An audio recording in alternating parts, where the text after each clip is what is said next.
Have you ever been really disappointed when something that you were expecting never happened, or it turned out to be not as good as what you had hoped it would be? If that hasn't happened to you, just try ordering something from Temu online. I mean, you're going to experience it, or so I'm told. I read about a lady recently that was about to be a mother, and she just had the ultrasound done. She was asked by the doctor, "Do you want to know the gender of this baby?"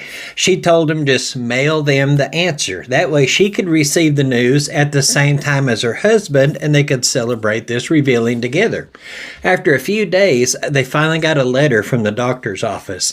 They first went out and just had this fancy meal, and then they called their friends over for this big gender reveal party.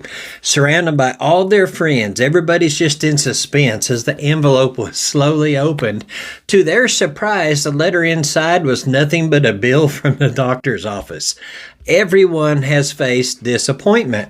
Everyone has had expectations go unfulfilled.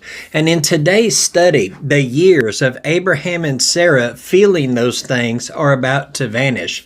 We don't know how long that these two have been married, but those ancient cultures often did so at a very young age. By the time we met Abraham in this book, he was 75 years old. He could have been married for over 50 years or even more by now, and they were still childless. I'm sure that they just accepted that this is the way that it's going to be by some point. At some point, they'd have possibly given up. But beginning in chapter 12, their hopes were sparked by a promise that they received from God. But in the meantime, after they received this promise of a son, another 25 years rolled by. There's affirmations, there's reminders of the promise that's coming when they needed them the most, but they still had to wait. And finally, in this chapter, the promised child has been born. After an attempt by Abraham and Sarah to help out in their own way by using a surrogate mother. We remember that disaster. So in the midst of the joy of this chapter, there will also be some heartache and some pain for the aging father Abraham. But when one door is closed, another door always opens. That not only describes our life and Abraham's life, but it also describes the car that I use to drive to work every day. I had some serious problems. But there's a lot of verses for us to cover today, and we should get through them rather quickly, for most of them are pretty clear and require very little, if any, commentary. But maybe we can find some application within these verses and see how some of these lessons can be useful in our own lives. So beginning in Genesis chapter 1, we'll get the first 7 verses. Then the Lord took note of Sarah as he had said, and the Lord did for Sarah as he had promised. So Sarah conceived and bore a son to Abraham in his old age, at the appointed time of which God had spoken to him. Abraham called the name of his son who was born to him, who Sarah bore to him, Isaac. Then Abraham circumcised his son Isaac when he was 8 days old, as God had commanded him. Now Abraham was 100 years old when his son Isaac was born to him. Sarah said, "God has made laughter for me. Everyone who hears will laugh with me." And she said, "Who would have said to Abraham that Sarah would nurse children? Yet I have borne him a son in his old age." Immediately in this first verse, we find a lesson that we can claim and we can make application out of it for ourselves. The two phrases, "as he has said" and "as he has promised," those two phrases tell us all we need to know. God keeps his word. Can I get an amen? God does not lie. If he says something, you can bank on that. Your Bible has 66 books that are filled with promises that he has made to people, and it also tells us of their fulfillment. It also has many promises that apply to you and I. Some of these promises concern life here on earth, and some of these promises apply to life in eternity. But whatever God says he will do, you might as well consider it done. Another thing that we learn from this is sometimes God's timing doesn't align with ours. Abraham and Sarah had many ups and downs during that 25-year waiting period. God is never early and God is never late. His timing is always better than our timing, though we may not even know the reason for such delays on this side of eternity. So many times, though, don't you tend to lose faith when God's answer or His provision doesn't reach us within the timetables that we set ourselves? And for that reason, a lot of people have even walked away from the faith, all because they don't understand why God answered their prayer the way that He did. You know, the average person doesn't understand completely how a car works, but they still trust it to get them from point A to point B. I don't understand how a television works. I don't understand how a cell phone works with FaceTime and all of that, but we still cling to those a little bit too much sometimes. Our God is far more reliable than anything that is man-made. When He says He will do something, we would be wise to simply trust Him. Even when we don't have all the details, even when the timing is set by His knowledge instead of ours. And we also see here that God's power is unlimited and unmatched. He specializes in things that we call impossible. Look at verse 7 one more time. And she said, "Who would have said to Abraham that Sarah would nurse children? Yet I have borne him a son in his old age." There's a verse in Hebrews that's not quite as flattering, but it says the same thing. In the book of Hebrews, it says they were as good as dead when they had a child. God, who created the human body and the environment that that body lives in, was able to rejuvenate and renew this 90-year-old lady and her 100-year-old husband and enable them to have a child. Now, even today, this would seem crazy, would it not? Now, while we have medical procedures that would make, conceiving in an older age possible, like freezing of eggs and artificial means of conceiving and all of this, the means of doing so artificially at this age is impossible. Having a child in your late 40s or early 50s is still possible, but that's very rare because fertility decreases significantly after the age of 40. Now, I don't want to get too deep into the physical details, but science and medicine understands that women are born with a certain number of eggs, and that number decreases as they age. And then there are factors that affect the quality of the remaining age as people get older. So I went onto the internet just to find out how old the oldest mother that is naturally conceived with no interference, with no surgeries or no other medical techniques. Natural conception. Any guesses out there on what the age of the oldest mother is? In 1997, there was a woman by the name of Dawn Brooke who conceived naturally and had to give birth by C-section at the age of 59. Yeah, according to Google, that's it, 59 years old. MTV will never have a television show called 90 and Pregnant.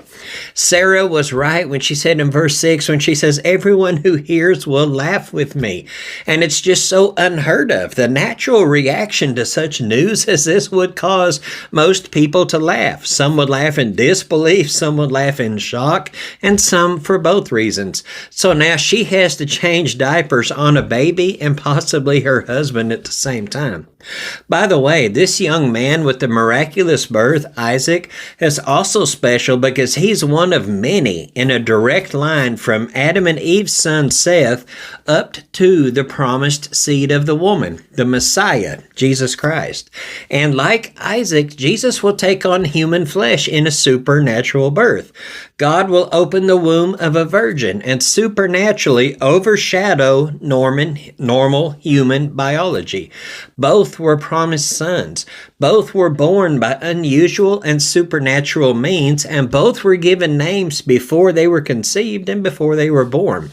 In verse 3, Abraham gave his son the name that the Lord had told him previously, Isaac, a name that means laughter. It was meant as a mild rebuke of their laughter when they were told that they would become parents, but it's not a severe rebuke. Also, in obedience to the command of the Lord, it says the young boy was circumcised on the 8th day, there in verse 4. That's the optimal time when the body's blood clotting ability is at the highest it will ever be during his entire lifetime. This was done in obedience to the covenant that God had made with Abraham. So Abraham was circumcised at age 99. Ishmael at age 13, and all the other male servants in the family at various ages. But can you imagine taking a sharp stone or whatever the instrument they used and performing surgery in the desert on an 8-day-old baby for the first time, especially when you waited your whole life for that baby to get here? I wonder if Abraham's hands just happened to be shaky at the age of 100 doing this as well, not intending to be rude or mean, but in a realistic sense. It took great faith and trust that he would be given this son in his old age. It took even greater faith to operate on him at such a tender age after all that waiting. But this was the greatest test of Abraham's faith concerning this lad. It's going to be in the next chapter. But for now, let us go on into verses 8 through 13. The child grew and was weaned, and Abraham made a great feast on the day that Isaac was weaned. Now Sarah saw the son of Hagar the Egyptian, whom she had borne to Abraham, mocking. Therefore she said to Abraham, Drive out this maid and her son, for the son of this maid shall not be an heir with my son Isaac. The matter distressed Abraham greatly because of his son. But God said to Abraham, Do not be distressed because of the lad and your maid. Whatever Sarah tells you, listen to her, for through Isaac your descendants will be named. And the son of the maid I will make into a nation also, because he is your descendant. There in verse 8, it mentions a celebration on the day that Isaac was weaned. Now, there are a lot of commentators that say this would have been when Isaac was around, 12 or 13 years old, but that doesn't really make much sense. Number one, no mother nurses that long. And number two, that would make Ishmael a full-grown man in his late 20s by the time of this story. Ishmael is also still considered a lad, which, could be expected to last on his own in the wilderness. He couldn't. So I'm going to go with the more sensible estimates that Isaac was about 2 to 3 years old. This is the age when he no longer needed to be coddled and protected as much, and he's allowed freedom to roam around and to play with other children. Now this would prove disastrous when he encounters his older brother Ishmael, who at this time, going by those estimates, would be about 15 or 16 years old likely. You can understand holding a great feast after giving birth at the age of 90. But here is the feast on the day that Isaac is being weaned. And by the way, we never read of such a feast being celebrated for Ishmael's weaning. That's just something else to consider. The main reason for this feast is that they can finally relax a little bit as parents. The scary part is over. I say the scary part because researchers have discovered that the infant mortality rate was as high as 30% in the early years of Israel becoming a nation. And I wonder how much higher it was during Abraham's time. The literature tied to the Talmud records several bizarre ways in which children passed before being weaned.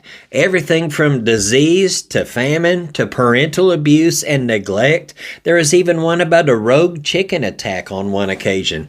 So we see the reason for this celebration. Abraham and Sarah can breathe a little easier. Most of the threats of the nomadic desert life have passed, or at least so they thought. It said that Sarah caught Ishmael mocking her little Isaac. Now you want to talk about danger. Let a mother bear hear you mocking her cubs. I also want to make something else known here. I don't want you to get the image of this mocking in the sense that Ishmael was laughing at Isaac because he had a big nose or he talked funny or something like that. This is a teenage boy versus a 3-year-old toddler. There are times when the Bible speaks of teenagers teenagers mocking, and it means more than just simply teasing. There is a threat contained within their words. In 2 Kings chapter 2, we read of the prophet Elijah who was going up to Bethel, and we're told that a group of youths, or teens as commentaries say, began mocking him. They kept saying, "Go on up, you bald head, go on up." And there was more than just a jab at Elisha's receding hairline. Their implication was, "Go on up because you're not coming back down." Like a pack of wolves, these wicked teens were lying in wait to ambush people, and they just so happened to pick Elisha that day. And of course, if you remember in Scripture, Elisha called out to the Lord. 2 bears came out and devoured these 42 boys that were ganging up on that one old man. Now, I don't think God would have done that if it was simply teasing about his hairline, though you might want to think twice before you pick on somebody bald. Think about that. Like the incident with Elisha, I believe that Sarah saw this mockery as more than making fun of someone. This was a literal threat on Isaac's life. After all, why not? For 13 years, in Ishmael's eyes, he had been Abraham's little boy. We can tell that his father did indeed love him very much, but now another son has been born, this time to Abraham's wife instead of his own mother Hagar, and she was only used for the purpose of conceiving him. Add to that, Sarah has already mistreated Hagar so badly that Ishmael's mom left before giving birth. Now, of course, Hagar met the Lord and returned. We studied this a few chapters prior. But now this new son is getting a special feast, and you know he was extremely cherished and coddled for those first 3 years or so. Meanwhile, Ishmael and his mother just kind of get pushed off to the side a little bit, put on the back burner. Now, this is just kind of making assumptions here now, but I wonder if Ishmael had assumed at one point that he was going to be the heir to all of everything that Abraham owned, and now this new son was threatening that. There's definitely enough motive there to come to the conclusion that this was more than Ishmael just trying to hurt Isaac's feelings. Add to that, as we're told in Scripture, the Lord informed Hagar that her son was going to be a wild donkey of a man, hating everybody and being hated by everybody at the same time. Sarah likely had Cain and Abel in mind when she saw what was happening, and she's ready to stop this from escalating at any cost. So in verse 10, she demands her husband, Abraham, drive her and that boy away from us for good. Now, from a husband and a father's perspective, this just adds to a negative view of Sarah. It makes you kind of think ill of her. She was the one that had the idea of conceiving a son with Hagar. And then when Hagar conceived, Sarah was upset, and she blamed Abraham for the whole situation. And now she's upset again and demands that his son, whom Abraham has loved for at least 15 or 16 years, his wife is now demanding that he be driven out into the wilderness. He could possibly die out there. Verse 11 tells us of the deep pain that this situation caused Abraham. This should serve as a lesson to us today that actions have consequences. God didn't tell them to have a child with another woman. He promised that he would provide, and they grew impatient when they were waiting. Naturally, the consequences of sin can bring great pain for many years in your life, and sometimes consequences may never go away. How much pain and suffering could be avoided in our lives if we simply did what God said to do? Trust him. Abraham should have stood up when Sarah suggested that they use Hagar. He could have declared that we are going to wait on the Lord. Or at the very least, Abraham should have at least inquired of the Lord before consenting to such a plan. It does appear, though, that he consults the Lord this time, because in verse 12, we see God telling Abraham to do what Sarah says. God also comforts Abraham by telling him that he is going to bless Ishmael. He is going to be with him. That would ease some of Abraham's fears, but that's not going to help the pain of this separation. I think of when my firstborn moved away from my hometown. I was really upset. To me, she was still like my little baby. And of course, that's with any father. No matter if your children are in their 20s or 30s, they're still your little boy or they're still your little girl. Now my firstborn has a very successful career. She has a beautiful home, something she probably wouldn't have in the economy of the town where I live. And though it hurts not to see my child on a daily basis, even though she's doing much better in her 20s than I am at age 48, I can trust that she is doing well. God is going to be with Ishmael wherever he goes. Abraham is certain of that, but the separation still stings quite a bit. But in the case of Ishmael and Isaac, it's a necessary thing. Sarah might be correct in her assumption that violence could just be around the corner. Cain and Abel could be repeating itself, as history always tends to do. Even today, the sons of Ishmael are always fighting with the sons of Isaac. Just turn on your news and you will see that. In Galatians chapter 4, the Apostle Paul used this conflict as an illustration of the conflict between those born of the promise and those born of the flesh. The legalists had staked their prestige on being literal children of Abraham, and Paul said they indeed were, but they were behaving more like Ishmael than Isaac. Even the Pharisees, who caused nothing but trouble for the very Messiah the people had long awaited, had a similar rebuke. We find this in Matthew chapter 3, verse 9, and it says, "And do not suppose that you can say to yourselves, we have Abraham for our father, for I say to you that from these stones God is able to raise up children to Abraham." Abraham received confirmation from the Lord that this thing that his wife asked of him is actually the Lord's will. And as painful as it may be to him, it was going to be the right thing to do. And sometimes the right thing to do isn't always pleasant. Ishmael was not the child of divine promise. He was a child of fleshly effort. He wasn't supposed to be there. Kind of like Lot wasn't supposed to be there when they left the town of Haran. God would be faithful to provide for Ishmael because he was Abraham's son, but he needed to be cut off from Abraham.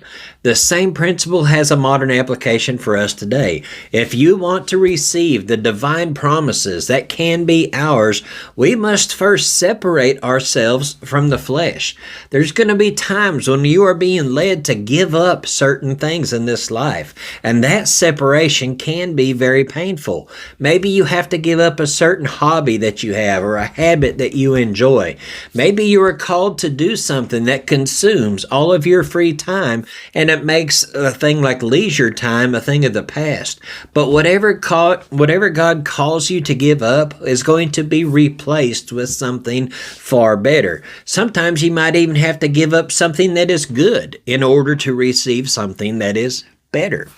Let us continue on in chapter 21 and get verses 14 through 18. So Abraham rose early in the morning and took bread and a skin of water and gave them to Hagar, putting them on her shoulder, and gave her the boy and sent her away. And she departed and wandered about in the wilderness of Beersheba. When the water in the skin was used up, she left the boy under one of the bushes. Then she went and sat down opposite him, about a bow shot away, for she said, "Do not let me see the boy die." And she sat opposite him and lifted up her voice and wept. God heard the lad crying, and the angel of God called to Hagar from heaven and said to her, "What is the matter with you, Hagar? Do not fear, for God has heard the voice of the lad where he is. Arise, lift up the lad, and hold him by the hand, for I will make a great nation of him." You might be concerned about the very meager resources that Abraham gives them just right before sending them away in the desert. Just a little bit of bread and a single skin of water, and then he sends them away. Talk about getting away with paying the bare minimum of child support there, Abraham. Abraham was a very wealthy man. He could have given them a whole herd of donkeys, packing all kinds of food and tons of water. He could have given them lots of silver and gold to help them secure lodging and more food if they needed it, even enough to buy a place to call home. He could have appointed servants out of his multitude of hired people to follow them and to protect them. But Abraham gives them a little bit of bread and some water, and he shows them the door. Now, how do you think that conversation went? Well, thank you, Hagar, for, serving my family. Thank you for that thing about bearing me a son, and sorry about my wife mistreating you so much that you felt you had to run away. Here's a couple sandwiches, here's a bottle of water. You just best be on your way now and be sure to go far enough away that I never see you again. I don't think it was quite that cold, but it's basically what it was and what it probably felt like from Hagar and Ishmael's perspective. Also, considering the fact that it said he put the skin of water on her shoulder. A 3-gallon goat skin will hold about 30 pounds, and that's really all that she can carry. What about that strapping young man? He could probably carry some supplies. This minimalistic send-off actually opens the door for God to provide and to be glorified in the process. Think about when Jesus sent out the 70. He told them, take no money. Take no extra bags of stuff, not even extra sandals, but they were to trust in the hospitality of others and the provision of the Lord. God had instructed Abraham to send her away, and God would provide for her and their son. There is something that Hagar, though, is going to have to experience herself. God was going to be with her and her son. Apparently, she had forgotten her earlier encounter with the Lord and the promises that she had received directly from him. When the water ran out, she had Ishmael sit underneath a shrub while she goes away and weeps, waiting for death. Now, sometimes the Lord delays just so that you can come to an end of yourself. When you realize that there's nothing that you can do, it's out of your hands, and only God can do something, that's when he steps in. We've just got to get out of his way sometimes. When it said that she placed the lad under the shrub, don't get the picture in your head of a little bitty baby that's swaddled up being placed underneath some tiny brush pile somewhere. This lad is a teenage boy, and she basically had him sit under a shade tree to last a little bit longer in the heat of the desert. Some of those trees can certainly resemble shrubs and bushes, if they're stunted and dwarfed due to insufficient water and lack of rain. It says she went about a bow shot away in verse 16. Now, some people think it's only the Americans that use anything except the metric system. Even the Bible uses different things.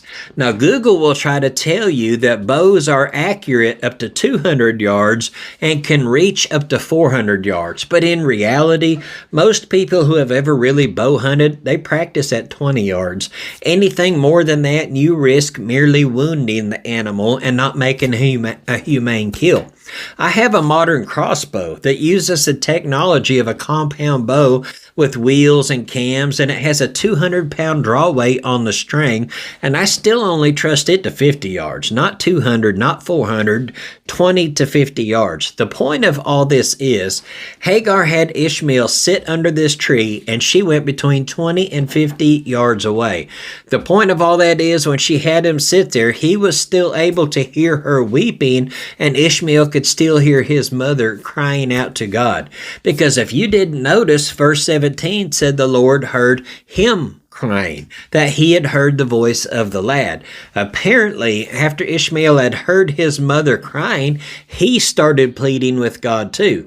That's why it said in verse 17, what's the matter with you, Hagar? You might think, what's the matter with her? She's out of water. She's in the desert with her son after being kicked out of their previous home. What do you mean, what's the matter? But if you remember, Hagar had already been promised by the Lord that they're going to be okay. She needs to compose herself. she needs to trust in the Lord. The Lord had already told her to name her son Ishmael, which means the Lord hears. Maybe the Lord waited just long enough to hear until Ishmael cried out to the Lord for what we're told here would be the first time. That might be why it's emphasized twice that the Lord heard the lad.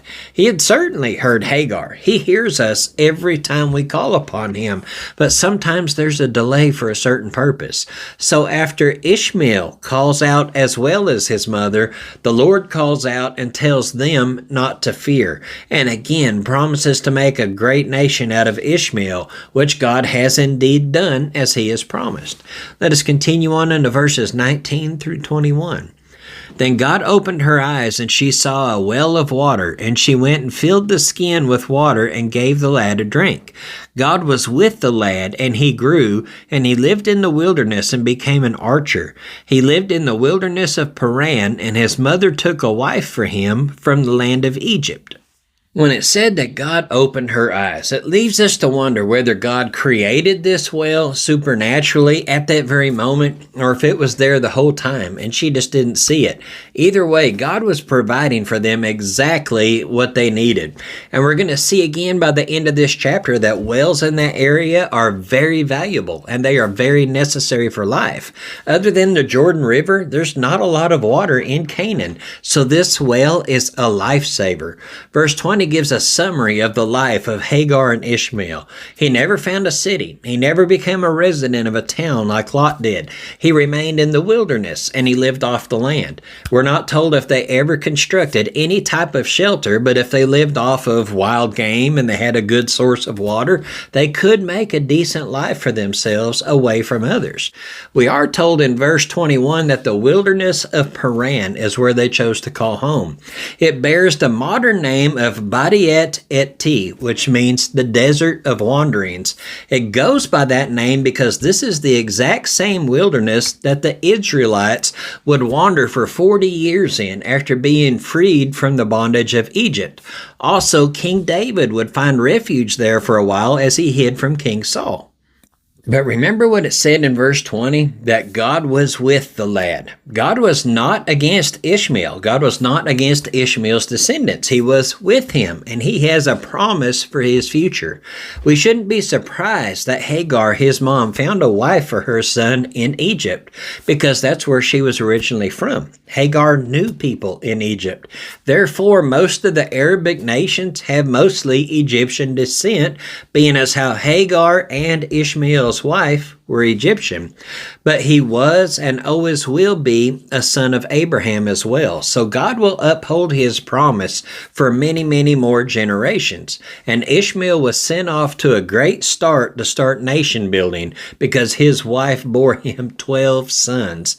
Let us keep going and get verses 22 through 27.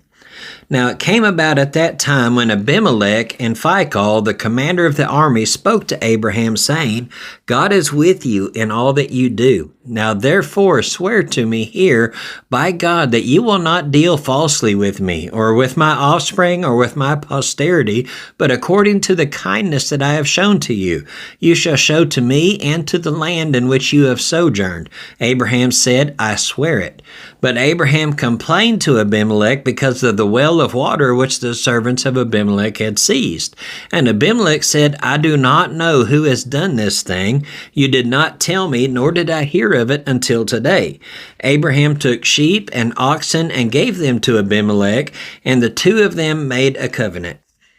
It is so easy to get caught up in the excitement of the birth of Isaac and the drama of the casting away of Ishmael and Hagar, and we forget that they are still living in the vicinity of Gerar, the same place where Abraham recently threw Sarah underneath the bus, and God threatened Abimelech if he or any man would touch her.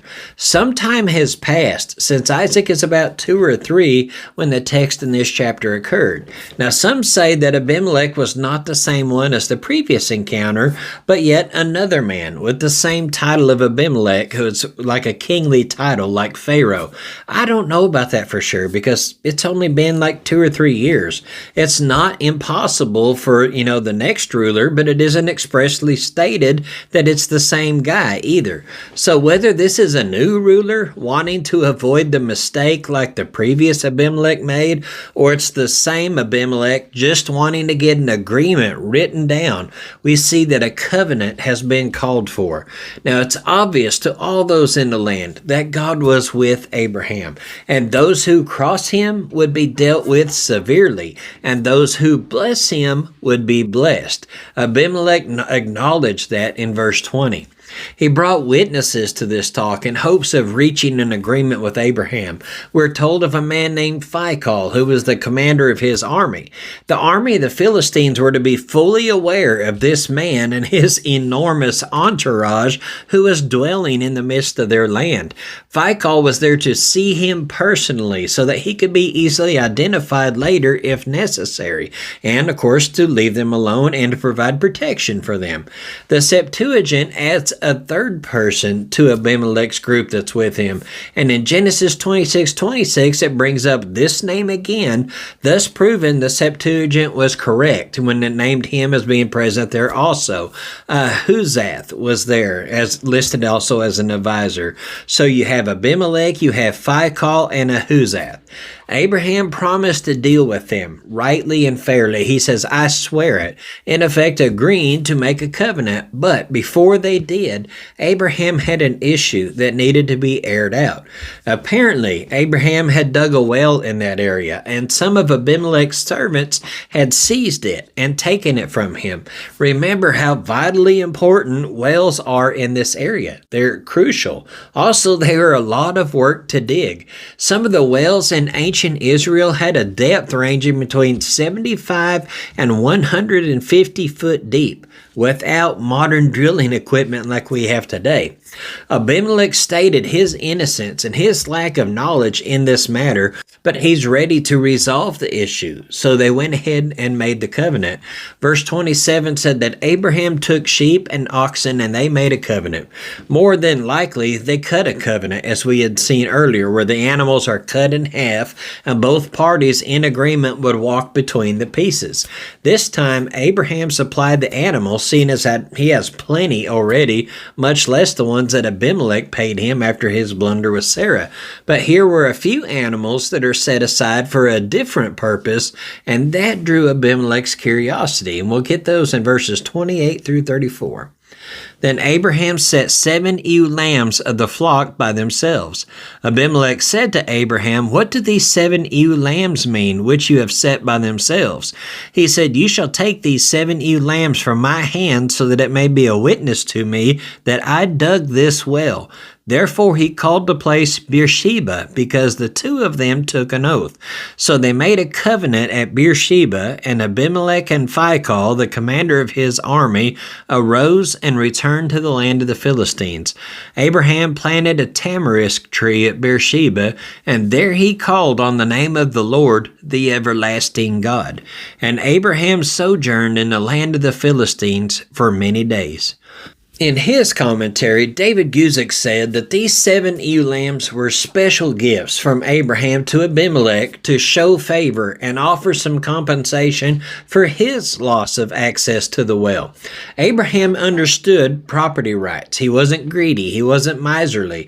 The acceptance of these 7 lambs was Abimelech recognizing and acknowledging that Abraham had dug this well, and therefore the well belongs to Abraham.